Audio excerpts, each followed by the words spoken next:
अस्सलाम वालेकुम, कामन सिद्दीकी और आप सिद्दीकी इनको देख रहे हैं। ध्यान से देखें इन दो बच्चों को। ये औरंगी टाउन के अंदर एक वाक़या हुआ है, जिसमें ये दोनों बच्चे जो कि हॉल के बाहर आकर खड़े होते हैं, जब दुल्हन रुखसत हो रही होती है या मजमा जब एक जगह खड़ा होता है।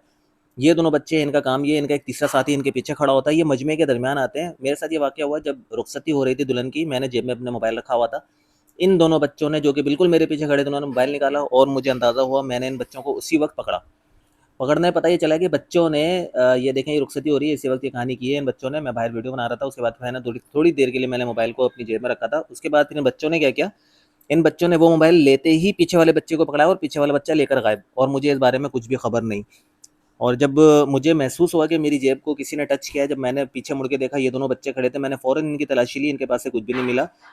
फिर उसके बाद मैंने वहाँ पे शोर मचाया, तो वहाँ पर सारे ही फैमिली के लोग थे, बहन बहनोई ये सारे लोग थे और लड़की वाले थे सारे वहाँ पर। तो उसके बाद फिर वहाँ के जितने लोग थे, उन्होंने कहा कि भाई यहाँ पर सारे अपने लोग हैं, बाहर का एक बंदा नहीं है सिवाय इन दोनों बच्चों का, और ये दोनों बच्चे ही, इनका ही इस तरह का काम होता है।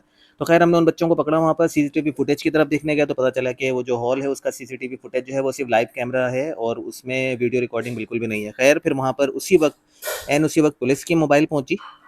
जिनका हॉल से कोई काम होता है वो उधर जाने लगी। पुलिस के जो आयु साहब थे या फिर जो उनके पुलिस के बड़े थे, वो उनको हमने आवाज़ लगाई, वो इसी तरफ आ रहे थे, वो हमारे पास आए।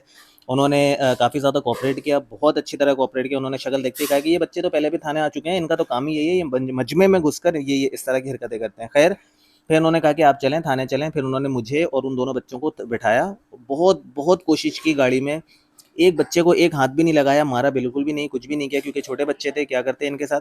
तो उन्हें पहले समझाया कि ये भाई मोबाइल दे दो, हम तुम्हें इनाम भी देंगे, ये भी करेंगे वो भी करेंगे। खैर ये पक्के थे, इन्हें पता था कि हमने मोबाइल नहीं देना और हमें कुछ भी नहीं किया जाएगा। फिर वहाँ से हम थाने पहुँचे।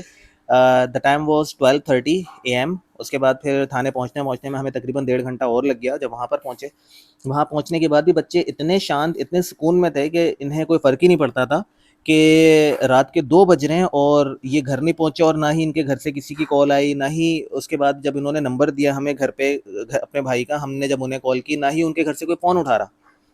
आधे घंटे के बाद ऑलमोस्ट 2:30 बजे कॉन्टैक्ट हुआ, तो वो जो भाई है उसका, वो कह रहा है कि मैं तो कोई और हूँ, नाम कोई और बता रहा है। और इससे पहले बच्चों से हमने छानबीन की कि कहाँ रहते हो, क्या करते हो। इन्होंने सारी बातें गलत बताई। खैर फिर हुआ कुछ यूँ कुल मिलाकर के आधे घंटे के बाद फिर कॉल बैक आती है हमारे पुलिस ऑफिसर को कि हाँ भाई बताएं क्या मसला है, क्यों कॉल कर रहे थे। फिर बताया गया, तो फिर वो कह रहे हैं कि पुलिस ऑफिसर ने ये कहा कि मोबाइल दे दें और अपने बच्चों को ले जाएं। खैर फिर उसके ऑलमोस्ट कोई 2 घंटे गुजर गए। उसके बाद वहाँ पर उसकी अम्मा आती हैं। मुझे पुलिस ऑफिसर ने ये कहा कि आप घर चले जाएं, अपना नंबर लिखवाते हैं, जैसे ही कोई इनके घर से कॉन्टैक्ट करता है हम आपको बता देंगे, बसूरत दीगर हम इन्हें छोड़ेंगे नहीं, क्योंकि मुद्दई आप हैं। फिर 4 बजे इनकी वालदा आती हैं, जो कि ब्रोही होती हैं, बंगालन होती हैं। 12 नंबर की चढ़ाई की तरफ इनकी रिहाइश होती है। बच्चों ने जितनी इन्फॉर्मेशन दी थी वो सारी गलत दी थी। कहाँ पे काम करते थे वो भी गलत बताया था, नाम भी गलत बताया था। पहले ये बताया था दोनों सगे भाई हैं, आने पर, माँ के आने पर पता ये चला कि दोनों सगे भाई नहीं थे।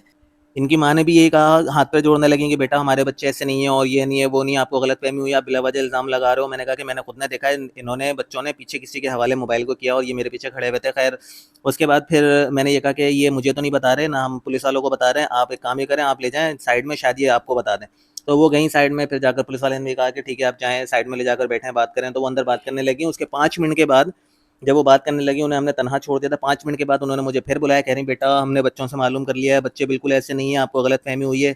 तो फिर मैंने ये कहा कि मैंने पक्की एफआईआर कटानी है, आप जाएँ, आप मेरा टाइम ज़ाया ना करें, आप भी जाएँ, मैं भी घर जाता हूँ और फिर सुबह मैं आऊँगा और मैं पक्की एफआईआर कटाऊँगा। मैंने इनको लेकर जाना है अदालत तक, मैं इनको नहीं छोड़ूँगा, क्योंकि ये आदी मुजरिम है। ये ऐसा नहीं है कि इन्होंने पहली दफ़ा कुछ किया हो।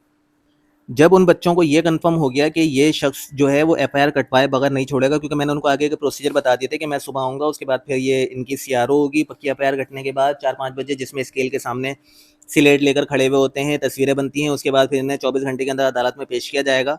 तो उन्हें ये बात समझ आ गई कि ये जो शख्स है ये एफआईआर कटवा कर छोड़ेगा। तो फिर उसके बाद जब मैंने कहा कि ठीक है आप जाएँ, मैं भी घर जा रहा हूँ, तो उन्होंने ये कहा कि फिर उसमें जो बड़ा लड़का था उसने मुझे अपने पास बुलाया साइड में कि आप इधर आएँ, बात सुनें, इधर आओ बात सुनो, ऐसे करके उसने फिर मुझे साइड बुलाया, कह रहा है कि मोबाइल हम आपको दे देंगे, मगर आपने हमें पुलिस वालों से छुड़वाना है।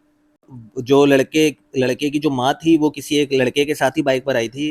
तो उसने वो मुझे बाहर ले गई, बिल्कुल थाने से बाहर। उसके बाद फिर ये कहा कि ठीक है हम आपको मोबाइल ला कर देते हैं। बहुत हाथ पे जोड़े कि हम बहुत गरीब हैं, हम ये हैं वो हैं। 20 मिनट के बाद वो वापस आती हैं और फिर मेरा मोबाइल मुझे दे दिया जाता है। फिर मैं थाने के अंदर जाता हूँ। पहले मैंने सोचा कि मैं बाहरी बाहर निकल जाऊँ, फिर मैं थाने के अंदर गया। फिर पुलिस ऑफिसर को मैंने बताया इतने में जो सिविल ड्रेस में जो पुलिस वाले थे वो जाकर जो उस औरत के साथ लड़का आया था जिसके साथ वो बाइक पे बैठकर आए थे उसको भी पकड़ कर ले आया। पता ये चला कि उसके ऊपर भी एफआईआर कटी हुई थी, वो भी मुजरिम था, भागा हुआ मुजरिम था। खैर फिर आगे क्या हुआ मुझे इसके बारे में कुछ इन्फॉर्मेशन नहीं, क्योंकि पुलिस वालों ने मुझे मेरा मोबाइल दे दिया और फिर उसके बाद मुझे रुखसत कर दिया। और मैं पुलिस वालों का तहे दिल से शुक्रगुजार हूँ, हमेशा वो मेरे लिए मुअज़्ज़िब रहे हैं और आगे भी रहेंगे। और ये वीडियो बनाने का मकसद सिर्फ ये है कि लोगों का अवेयरनेस हो, पब्लिक गैदरिंग में बहुत ज़्यादा एहतियात करें, ख़ास करके शलवार कमीज़ जिन्होंने पहनी हुई हो वो मोबाइल का एहतियात करें, और जहाँ आपको 3-4 बच्चे ऐसे नज़र आएँ तो आपने बहुत ज़्यादा एहतियात करनी है। चाहे वो आप मार्केट में हो, पब्लिक गैदरिंग में हो, शादी में हो, कहीं पर भी हो। अपना ख्याल रखिएगा और अपने चैनल का भी सिद्दीकी इन्फो का। अल्लाह हाफ़िज़। ये तो दे दो, मसला नहीं है। अरे भाई क्या हो गया? बना ले वीडियो का। बना ले, हम लोग तो कुछ नहीं यार, हम लोग तो